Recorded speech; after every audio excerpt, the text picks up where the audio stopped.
Waiting for the August numbers are in. Well, the preliminary numbers are in anyway, because it takes, they wait till about 6th or 7th of every single month before they give the true numbers. But these are going to be absolutely super close enough, not an issue at all. The question is, were we right? Did we boom or did we bust? We're going to go over that. We're going to go over some of the metrics. We're going to talk about not only year over year, but we're also going to talk about 2019 versus 2022. And you might say, why? Okay, because remember, 2019 was the last quote-unquote market before we, where we were doing our walk, our normal walk, before the 2020 through 2021 sprint. So we're going to compare the two to compare apples to apples. Not only were interest rates very similar then to what they are now, even though some people think that they're crazy high, which I just laugh at because they're not. You guys were just spoiled with the Feds buying down or buying up mortgage-backed securities, which give us great rates. So anyway, here's the thing. Subscribe, like, and share the channel, okay? I know you guys hear this all the time. This algorithm helps others get this free information. Look, it's commercial free. It's the best part. So make sure that you like and subscribe. You're alerted when we do our updates, when we do our contractor updates and whatnot. We've got some septic interviews that we're going to be doing, help people understand the do's and the don'ts. We've got some electrical stuff coming up. We've got framing. We've got plumbing. We've got all kinds of good stuff that we are bringing our vetted contractors in to give you some really good information. Like John Kappler. You probably saw his video on what to do when preparing to personally construct a home, which is super cool, right? So the question is for you, do you want that information? And that's up to you, but I'm pretty sure you do. That's why you're here right now. So let's talk about it. What ended up happening? August numbers. Now remember, when you go back, we said, listen, post July 4th, all the way through August, we have a very aggressive market, right? It's after the first vacation trifecta, where we had Memorial Day, we had kids getting out of school, then we had the 4th of July, and then after that, boom, we have great market activity, seasonally normal, right? Then, after this weekend, or part of this weekend, through most of September, things pull back. Again, the second vacation trifecta. You might say, George, why? Well, we have Labor Day, and by the way, happy Labor Day to everybody. You've got students getting back in school, so we have people adjusting for calendars and everything else. And then you have last minute vacation because everybody looks at it, look, it's September. Next month it's October, it's cold. We got to go out, get our vacation. Have to go camping, we have to go do things. We have to get out because the light's disappearing. It's not staying light till 9:45 at night, it's dark at 8 o'clock. Bummer. But that is what happened. So then after October, well, not after October, about October-ish, our market will pick up until mid-December. So normal seasonal. So let's talk about that. So when we look at the numbers for August, we're going to start at the top, right? Okay. So the actual number of homes for sale year over year actually was up 100.2%. So we had twice as many homes available for sale. And you might say, holy crap. You know what, dude, we only had 0.5 months of inventory, 0.4 months of inventory. That's not even a full month. That's 2 weeks. We were starving for inventory. Now we've gone from 0.5 months of inventory to 1.8 months of inventory. A healthy market is 4 to 6 months. You might say, George, what does that mean? Okay, for those that haven't been watching the channel, really quick, if you have a bucket, the bucket's called the Northwest MLS. And all the agents put their listings in this bucket, and then boop, we put a lid on it. A healthy market says that we will have 4 to 6 months of inventory in this bucket to sell. Okay, we're at 1.8 months of inventory. In July, we kind of peaked up at around 2, and then we brought it back down to 1.8. Oop, I gave a secret away. All right, let's continue that. So the number of sold listings actually went down, excuse me, 23.1% year over year. Well, that's expected. Our interest rates went up a full 2 points, a full 2%, right? But we had more sales in August by 9.3% than we did in July. So August outperformed July. Excellent. Seasonal normal, right? Okay. When we take a look at homes under contract, that was up 15.6% compared to July, and naturally it was down 17% year over year. Actually, that's pretty good, all things considered. 2% increase, and we only have a deviation of 17% year over year, meaning August for August, okay? All right, then when we take a look at the ratio, now here's what's super important, and we've been having some super awesome conversations with some sellers, and because we do complimentary home evaluations all the time, showing the difference between when people were escalating versus when people don't, okay? So super interesting, this month's sold price to original list price of the homes that sold, okay? Of the homes that sold from the original list price, okay, is 96%, which is 2% down from last month, and basically 7.7% of what was in August of last year. Now, many of you might say, oh, George, that means that cotton picker market's gone down 7.7% year over year. No, that is not what that says.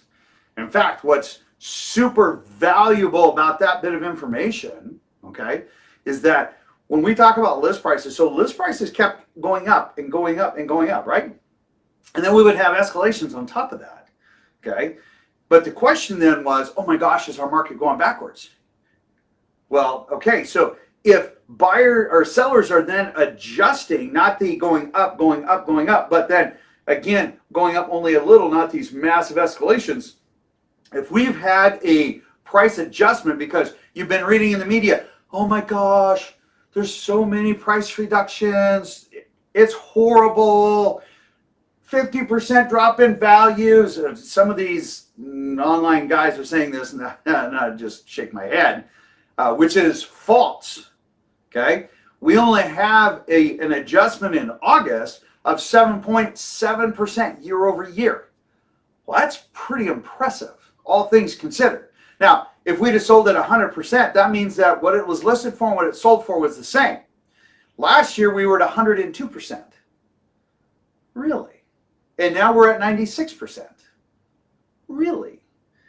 And we're still adjusting. We're fine-tuning. We're finding firm ground again between buyers and sellers. That is an impressive number. It's not 20%. It's not 30%. It's not even 10%, which is saying that our market is still appreciating. We're just not seeing some of the crazy escalations. And that is the differentiator when people are looking at putting in their home today. They look back at January through April and say, wow, that was really good. The list prices are still very close to the same. It's the escalation that blew things out of the water and that people don't look at correctly when they take a look at market to sales price. So keep that in mind. So having a 7.7%, that is super awesome. In fact, I'm going to have Vikas actually post this link.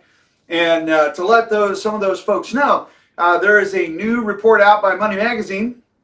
We'll put the link. It's an online thing. 20 housing markets overvalued by 50%. And other than Spokane is on there, and that's just because we had a lot of people moving into that area and they haven't adjusted for their average income demographic. I'm sure that's why they're on the list, because all things considered, everybody that I know that moved to Spokane and everything else, financially stable. So anyway, that was the only Washington state city that made that list. Seattle, we are still one of the, Seattle, East Side, Puget Sound, Pierce, King, Snohomish County, we're still one of the top 5 markets and considered one of the sweet spots across the United States. We are doing really well. Now let's compare a little bit more. All right. So we talked about this, 102%, 101% more than what we had last year. Here we go. New. We're only up 0.2. So just a modest amount. Not unexpected, because when we come down here, we can see it. We've been averaging anywhere between 1,200, 1,500 homes. Oh my gosh, we had the vacation trifecta. They're pulling back. Not uncommon, but look at this. Our pending sales are still up there, and we will see that, but it's going to start to wane here pretty quick, all right? Because people's minds are going to be elsewhere.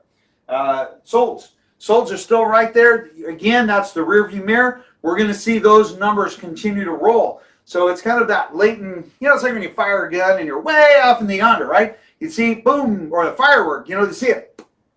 And all of a sudden you hear the boom. That's solds, right? The boom is the solds. That's pending and active. Boom. That's solds. It's just late. They're always late to the game as far as the reporting goes. So don't worry about that. This number isn't as important as what we look at here, okay? Especially this one, or back on market, BOMK, that shows a true current trend. And that's something that we do monitor. All right. Pending are down 15.1, solds down 14.1 year over year. No kidding, since 2021 was a record setter, which outperformed 2021. You can't look, if you're running track and you beat the record one time, but you don't beat it the next time, does that mean you didn't run very well? Of course not. It just means that we're not hitting that record level, which was amazing. Okay? Now, hey, get a load of this. Here's what's super important. If you go back, I should have printed it out. If you go back, because Vikas is going to show a couple of those charts for you. If you go back and you take a look at in 2020, when you were supposed to be at home, and you look at May, June, did you know that the May, June, when those numbers spiked and went crazy, are the same May, June in 2022 when the interest rates spiked and went crazy, that the market went back to normal, which was also showing a 2019 market trend? Isn't that funny? All right. So you had 2 years of craziness. Now we're back to normal, right? So look at this. So when we take a look at 2019, again, very similar market, similar interest rates. Inventory was, we had less inventory in 2022 by 1,200 homes. Okay. We were up as far as new homes, 3,000. We're up over 2019 by 2.4%. Look at this. According to 2019, similar interest rates, let's call it similar inventory levels, right? We were up over 3,000 homes. We're up 4.2%, 2019 to 2022. And we have 10% more closings. That's pretty impressive, considering people are recovering from their spring. They're still taking their breath, right? Because it was pretty crazy, but now people are acclimating, and that will continue to grow. When we take a look at the running day average and we compare that to where we're at, hey, our August stats did exactly as predicted. We boomed. We absolutely went out. We saw the market respond accordingly. Interest rates were still kind of bobbling different. People are acclimating to it. We are starting to see that greater activity. Now, here's what's going to happen. I'm telling you, this is what's going to happen. All right, we're going to start seeing that slowing trend through September because, well, eyeballs are going to be elsewhere. For those buyers that go off and do something else, biggest mistake you'll ever make. Hands down, biggest mistake you're ever going to make, okay? Because what we are telling all of our clients is, wait, all of those buyers, they're going to go and play, they're going to do other things, and you will be able to get better pricing, you're going to get better product, you're going to get better interest rates.